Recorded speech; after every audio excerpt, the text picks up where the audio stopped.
देखो trigonometric function का मैं करा रहा था क्वेश्चन ना, ये लास्ट लेक्चर है ट्रिग्नोमेट्रिक फंक्शन का। इतने क्वेश्चन करा दिया हूँ, इससे बाहर तो आएगा ही नहीं, कुछ भी कर लो। इतने क्वेश्चन करा दिया हूँ, 2-3 क्वेश्चन और है, बहुत थोड़ा अच्छे क्वेश्चन है ना। 2 क्वेश्चन है, 2 या 3 क्वेश्चन है, उसको मैं करा दे रहा हूँ। ठीक, देखो जैसे एक क्वेश्चन आया है, देखो एक क्वेश्चन आया है sine x divide by sine x minus का अल्फा डी एक्स, ये क्वेश्चन आया है। देखो इसमें अल्फा क्या है, कांस्टेंट है, अल्फा कांस्टेंट है, मतलब x माइनस 3। अगर मैं सिंपल कहूँ ऐसे इसका integration sine x minus alpha, सिर्फ इसी बार का इंटीग्रेशन कर दूँ तो ये क्या है, ए एक्स प्लस बी फॉर्म है, तो साइन एक्स का क्या होगा, माइनस कॉस एक्स। बस एक्स का गुणांक 1 है तो बटे 1 हो गया। क्यों, क्या अल्फा कुछ नहीं है, अल्फा कांस्टेंट है। अगर मैं कहूँ कॉस अल्फा का इंटीग्रेशन तो क्या होगा, ये अल्फा क्या कांस्टेंट है, तो कॉस क्या होगा, ये कांस्टेंट है ना, तो सीधा x जुड़ जाएगा इसके साथ। समझ में आ रहा है ना, क्यों, क्योंकि ये कांस्टेंट है। जैसे 3 का इंटीग्रेशन करते हैं 3x हो जाता है, इसी तरह कॉस अल्फा का इंटीग्रेशन करेंगे तो x जुड़ जाएगा इसके साथ भी। क्यों, क्योंकि कांस्टेंट है, ये भी कांस्टेंट है। ठीक है ना, इसी तरह ये हो जा रहा है। ठीक, तो कंफ्यूज मत होना, ये क्या है, अल्फा एक कांस्टेंट है और कुछ नहीं है। ठीक,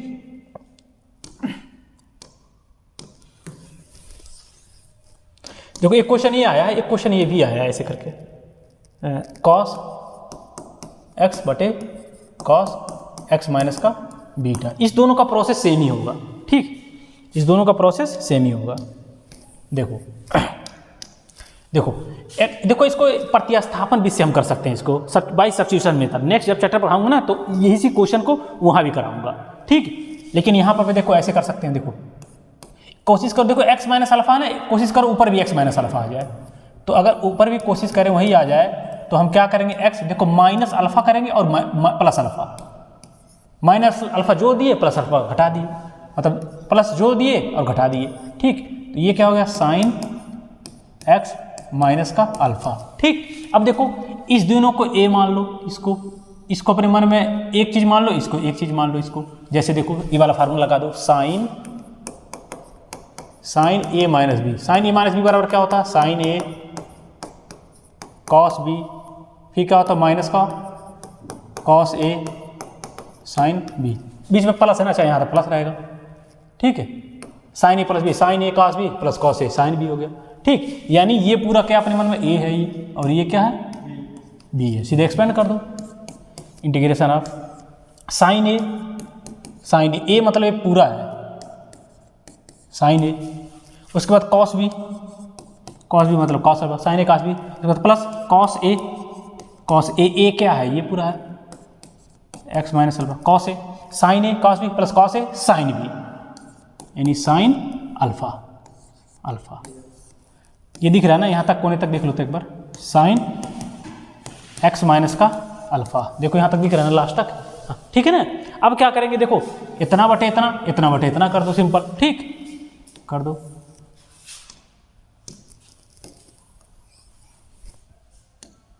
ठीक, कर दो, क्या हो गया ये, इंटीग्रेशन ऑफ, देखो इतना बटे इतना करो, साइन एक्स माइनस का अल्फा क्या है, कॉस अल्फा डिवाइड बाई क्या हो गया, साइन एक्स माइनस अल्फा। ठीक, उसके बाद क्या है, ये डी एक्स रहेगा ही बाहर, डी एक्स, इसको मत भूलना। फिर क्या होगा, फिर प्लस, फिर इतना बटे इतना कर दो, क्या है, कॉस एक्स माइनस का अल्फा, और क्या होगा, साइन अल्फा डिवाइड बाई क्या हो जाएगा, डिवाइड बाई क्या है, साइन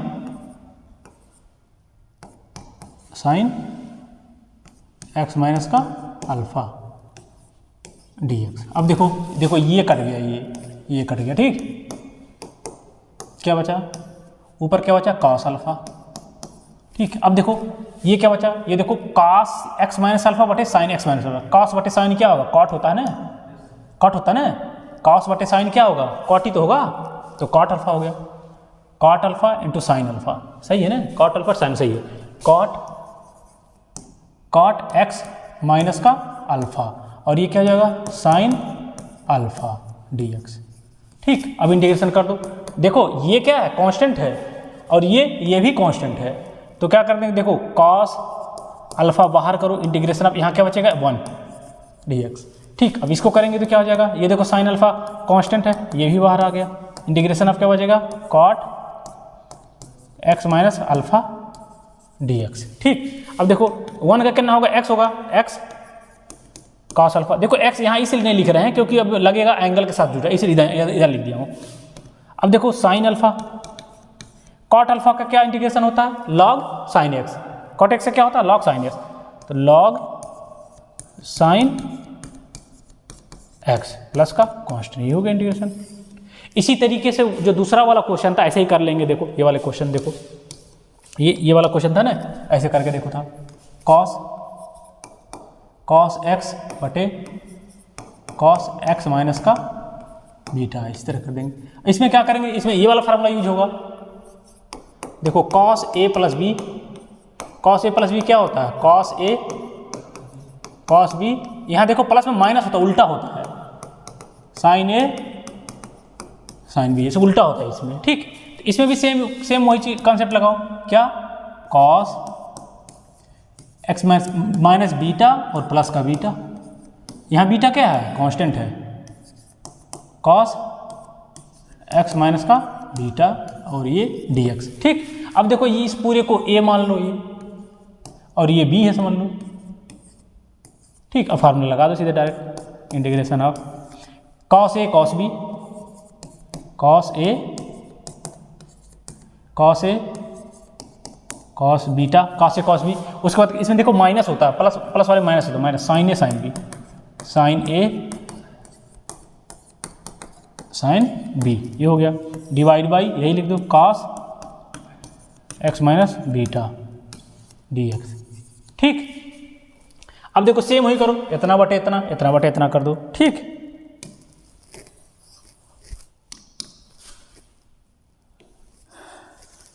देखो अब इंटीग्रेशन ऑफ इतना बटे इतना यानी cos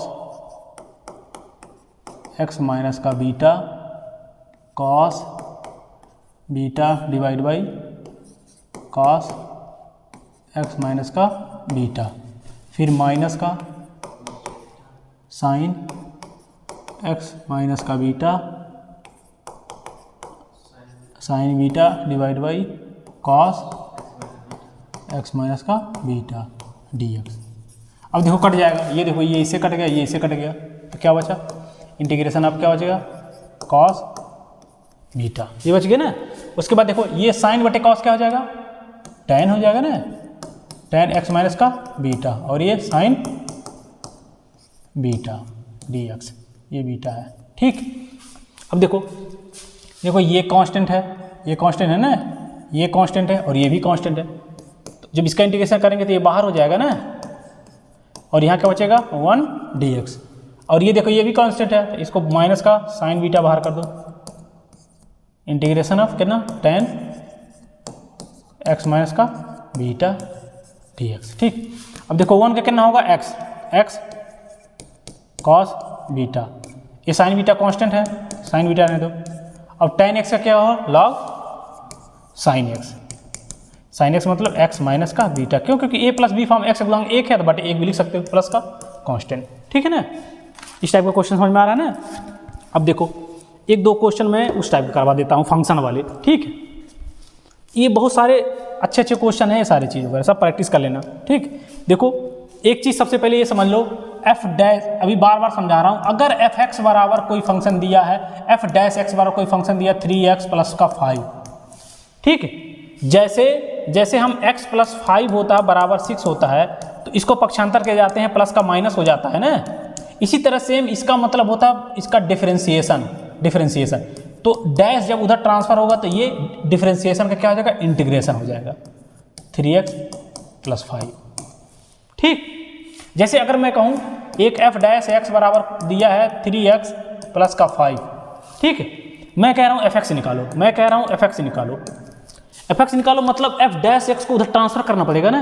जब एफ डैश को उधर ट्रांसफर करेंगे तो एफ एक्स बराबर क्या हो जाएगा, उधर ट्रांसफर करेंगे तो ये इंटीग्रेशन हो जाएगा, ये 3x प्लस का 5। ठीक, तो एफ एक्स बराबर क्या हो जाएगा, इसका इंटीग्रेशन करो, x का क्या हो जाएगा 3x² 2, 5 का 5x, ये हो गया एफ एक्स का मान। समझाया ना, यानी एफ डैश एक्स किसको दिखाता है, डिफरेंशिएशन को, और एफ एक्स क्या है, इंटीग्रेशन, यानी इसका डिफरेंशिएशन और इसका इंटीग्रेशन। ठीक, यानी देखो अगर मान लो देखो डी बाई डी एक्स लिखो एफ एक्स, या एफ डैश एक्स लिखो, दोनों बराबर है। ठीक है, कहने का मतलब कोई भी फंक्शन है, देखो ऐसे भी लिख सकते हो D by D x F x, या इसी को सिंपल शॉर्ट फॉर्म में इसमें डैश लगाएंगे ऐसे। ठीक है, बात एक ही हो जाएगा। ठीक, इस टाइप का क्वेश्चन देखो एक क्वेश्चन दिया हुआ है, देखो एफ डैश एक्स बराबर दिया हुआ है, देखो एफ डैश एक्स बराबर दिया हुआ है, एफ डैश एक्स बराबर दिया हुआ 3x स्क्वायर माइनस का 2/x क्यूब 2x। ये थे। अब क्वेश्चन में कह रहा है इसका निकालो, एफ एक्स निकालो। एफ एक्स निकालो कहने का मतलब क्या, इसको इधर ट्रांसफर कर दो, इधर जब ट्रांसफर होगा तो इंटीग्रेशन हो जाएगा। ठीक, ये दिया। उसके बाद देखो और दिया है, देखो ये दिया ना, ये दिया। उसके बाद कह रहा है एंड f1 बराबर दिया है, f1 बराबर 0 दिया है। इसका मतलब है x का वैल्यू 1 रखें, fx बराबर 0। इसका मतलब ये होगा। ठीक, देखो f2 बराबर अगर 5 है, इसका मतलब क्या, x बराबर 5 रखें तो fx की वैल्यू 5। ठीक, अगर f0 बराबर अगर 6 है, इसका मतलब क्या हुआ, x बराबर 0 रखें तो fx की वैल्यू 6। समझ जाना। अगर f8 बराबर अगर मान लो 9 है, इसका मतलब क्या, x बराबर 8 रखें तो fx की वैल्यू 8। समझ में आ रहा है ना ये? हाँ, तो इसका मतलब यही है। यानी कहने का मतलब है f1 बराबर देखो 0 दिया, देखो f1 बराबर 0 दिया, इसका कहने का मतलब ये है x बराबर 1 रखें तो fx का मान कितना होना चाहिए, 0। इसका मतलब ये है। ठीक है ना। अब देखो क्या दिया, ये दे दिया। अब क्या कह रहा है fx का मान निकालो, fx का मान निकालो। ये क्वेश्चन है, देखो दिया है f डैश x बराबर इतना और f1 बराबर 0, कह रहा है fx का मान निकालो। fx कैसे निकलेगा, इसका मतलब इस डैश को इधर ट्रांसफर करना पड़ेगा ना, इस डैश को उधर ट्रांसफर करेंगे तो क्या हो जाएगा, इंटीग्रेशन हो जाएगा। इंटीग्रेशन देखो f डैश x बराबर इतना दिया, तो हम fx का मान निकालना। fx बराबर क्या हो जाएगा, जब डैश इधर ट्रांसफर हो जाए तो क्या हो जाएगा, इंटीग्रेशन हो जाएगा। मैं अभी बताया हूँ। ठीक, तो क्या हो जाएगा 3x square minus 2/x cube dx। ठीक, मुझे fx ही निकालना है, यही निकालना है fx। अब क्या, इसका इंटीग्रेशन कर दो। ये देखो 3 बाहर आ जाएगा, integration of x square dx, और ये देखो दो कांस्टेंट बाहर आ जाएगा, तो क्या जाएगा 1/x पे 3 dx। ठीक, अब देखो fx बराबर ये 3 हो गया, और ये क्या हो जाएगा, x पे 3/3, और देखो माइनस कर दो। देखो ये डायरेक्ट कर सकते हो, डायरेक्ट मैं बताया था, डायरेक्ट इंटीग्रेशन करना 1/x पे 5 अगर रहे नीचे तो डायरेक्ट में आँख मूंद का -1 लगा दो, इसमें से 5 में से 1 कम करो 4, और x पे 4। इसी तरह अगर मान लो x पे 3 है तो क्या करना, आँख मूंद का -1 3 में से 1 कम करो 2, वही 2 ऊपर लिख दो। इसी तरह अगर मान लो 1/x पे 12 कर दिया तो क्या हो जाएगा, -1, इस 12 में से 1 कम करो 11, x पे 11। ये सब पहले लेक्चर में, दूसरे लेक्चर में बहुत डिटेल बताया हूँ। ठीक है, जो बाद में रिकॉर्डेड वीडियो देख रहा है बाद में जाकर देख सकता है, प्लेलिस्ट में उसमें सारे वीडियो बने हैं। ठीक, अब इसका क्या डायरेक्ट क्या होगा, -1। अब देखो x में, इसमें 3 में से 1 घटाएंगे 2 हो जाएगा, x पे 2। अब देखो उसके बाद प्लस का c आता है ना, कांस्टेंट आता है, तो fx बराबर क्या होगा, ये 3 कट गया, क्या होगा x क्यूब। अब ये 2 भी कट गया, और ऋण का धन हो जाएगा, प्लस का 1/x स्क्वायर प्लस का c। देखो fx की वैल्यू पूछा था ना, fx निकल गया। लेकिन एक चीज़ इसमें और है, इसमें c, देखो c है। ठीक है ना, ये c है। देखो ये जो वैल्यू दिया है ना, ये वैल्यू जो दिया है, इसी c को निकालने के लिए दिया। अगर यही सेम क्वेश्चन ना ये ना दिया रहता, इतना ना दिया रहता, बस इतना दिया रहता f डैश x बराबर इतना, तो fx का मान निकालो, तो ये मेरा आंसर हो जाता। लेकिन ये कंडीशन दिया है, इस कंडीशन का मतलब ही है इस c का मान पूछ रहा है, ये कह रहा है इस c का मान भी निकालो।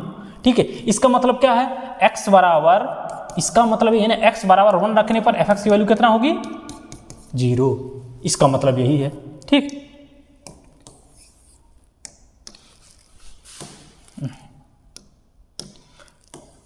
देखो अगर ये नहीं दिया रहता तो मेरा यही आंसर हो जाता। 90% यही आंसर है। अगर मान लो इतना दिया फिर एग्जाम में इतना करके आ गए ना, 4 नंबर का रहेगा 3 नंबर देगा ही देगा। लेकिन इसका मतलब ही यही है, इसका मतलब यही है, इसका मतलब यही है कि इस सी का मान निकालो। अब देखो आगे कैसे होगा, देखो देखो आगे देखो। इसका मतलब क्या है, इसका मतलब है x बराबर 1 रखने पर fx की वैल्यू fx की वैल्यू कितनी होगी, fx की वैल्यू कितनी होगी 0।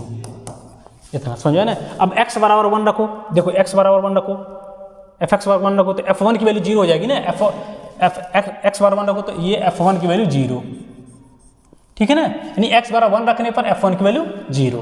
तो x बराबर 1 रखो तो क्या हो जाएगा f1, x बराबर जहाँ जहाँ 1 रखो 1 हो गया। तो x बराबर 1, यहाँ 1 रखेंगे तो कितना हो जाएगा, 1 के क्यूब 1 ही हो जाएगा, प्लस 1, यहाँ 1 का स्क्वायर 1 ही हो जाएगा, प्लस का c। अब देखो f1 की वैल्यू 0, देखो f1 की वैल्यू 0, f1 की वैल्यू मैंने 0 रख दी तो क्या हो जाएगा 1 प्लस c की वैल्यू कितना आ गया 2। अब यही 2 की वैल्यू यहाँ रख दो यहीं पर, तो क्या हो जाएगा fx की वैल्यू क्या आ जाएगा, प्लस का x क्यूब प्लस का 1/x स्क्वायर प्लस का ये देखो c की वैल्यू 2 आ गया, यही आंसर हो गया। ठीक है ना, समझ में आ गया ना। यानी एक ये कंडीशन समझो, अगर मान लो f2 बराबर 5 आ गया, इसका मतलब क्या है x बराबर 2 रखें तो उस फंक्शन की वैल्यू कितनी आनी चाहिए, 5 आ जाना चाहिए, उस फंक्शन की वैल्यू 5 आनी चाहिए सेम। तो जैसे एक क्वेश्चन और करा दे रहा हूँ, अभी क्लियर हो जाएगा। ठीक, देखो देखो ये दिया, ऐसे दिया d/dx बराबर fx। देखो मैं बताया हूँ, अभी मैं बताया हूँ, d/dx fx लिखो या सिंपल f' लिखो, दोनों मतलब एक ही है। ठीक है ना। इस बार देखो डैश लिख दिया, fx बराबर क्या है 4x क्यूब माइनस का 3/x/4। ठीक, देखो एंड फिर दे दिया, एंड f2 बराबर 0 दिया, f2 बराबर 0। इसका मतलब क्या है, उस जो कांस्टेंट आएगा ना उसका मान निकालना है। उसके बाद क्या fx का मान निकाल लो, किसका, fx का मान निकालो। ठीक, देखो अब देखो fx का मान निकालना, तो इसका मतलब इसको उधर ट्रांसफर करना पड़ेगा। उसको जब ट्रांसफर करेंगे तो क्या हो जाएगा, इंटीग्रेशन हो जाएगा, ये 4x क्यूब माइनस का 3/x/4 dx हो गया ना ये। अब देखो fx बराबर इंटीग्रेशन करेंगे तो ये 4 बाहर हो जाएगा, ये क्या हो जाएगा x/3 dx, ये 3 बाहर हो जाएगा 1/x/4 dx। ठीक, अब देखो fx बराबर, देखो ये 4 हो जाएगा, इसका इंटीग्रेशन कितना हो जाएगा, ये क्या हो जाएगा x/4/4 हो जाएगा ना। और ये माइनस का 3, और ये क्या हो जाएगा, मैं बताया हूँ माइनस का 1, इस 4 में से 1 कम करा 3, x/3 और प्लस का कांस्टेंट। तो fx बराबर हो गया, ये 4 कट गया, कितना हो जाएगा x/4, और ये 3 कट गया, ऋण का धन हो जाएगा बटे 1/x/3 प्लस का कांस्टेंट। ठीक है ना, यही आंसर हो जाता। अगर ये ना दिया रहता तो यही मेरा आंसर हो जाता। ये दे दिया, इसका मतलब इस सी का मान पूछ रहा है। ठीक है ना, जब कोई कंडीशन दिया रहेगा तुरंत समझ जाना सी का मान निकालना है मुझे। अगर ये ना दिया रहता, मान लो fx बराबर इतना दिया रहता, d/ds fx बराबर इतना दिया रहता, fx का मान सिंपल ही मेरा आंसर इतना। ठीक, अब देखो आगे देखो, अब यहाँ ये दिया, इसका मतलब क्या, x बराबर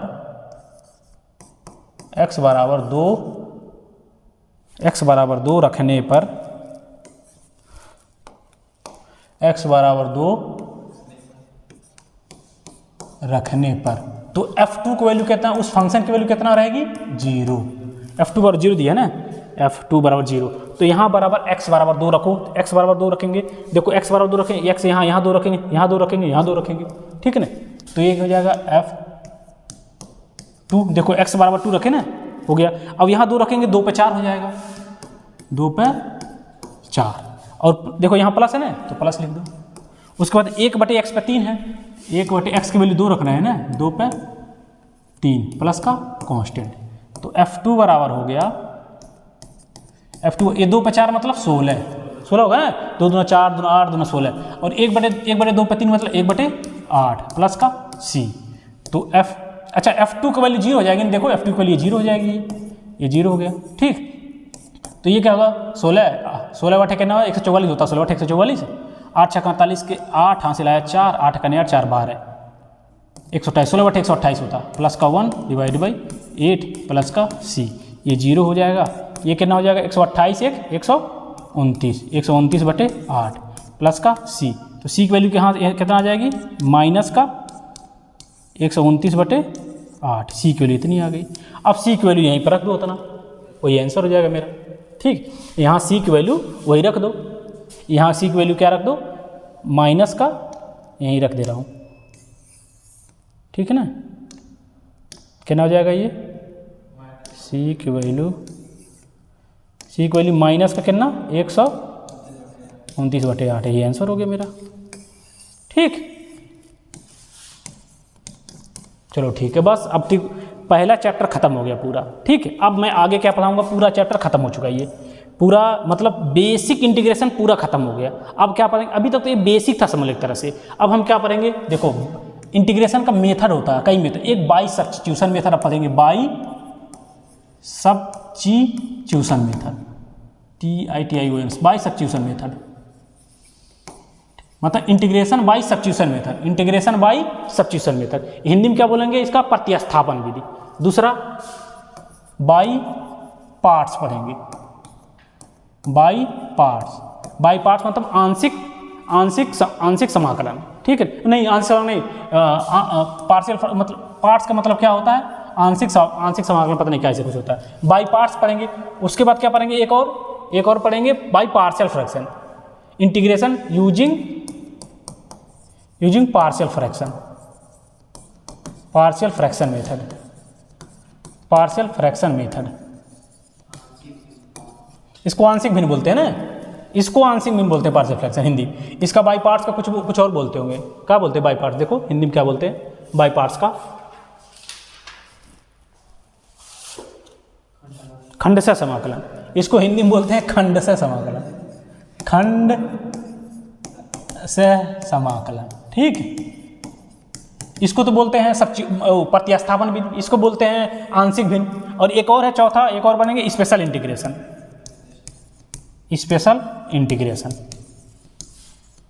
ठीक है ना, इतना है, यानी आगे by substitution method, by parts using partial fraction method और स्पेशल इंटीग्रेशन, इतने पढ़ेंगे। ठीक, अब नेक्स्ट चैप्टर में शुरू करेंगे क्या बाई सब्स्टिट्यूशन मेथड, फिर by parts, by partial fraction, फिर स्पेशल इंटीग्रेशन, पूरा इंटीग्रेशन खत्म।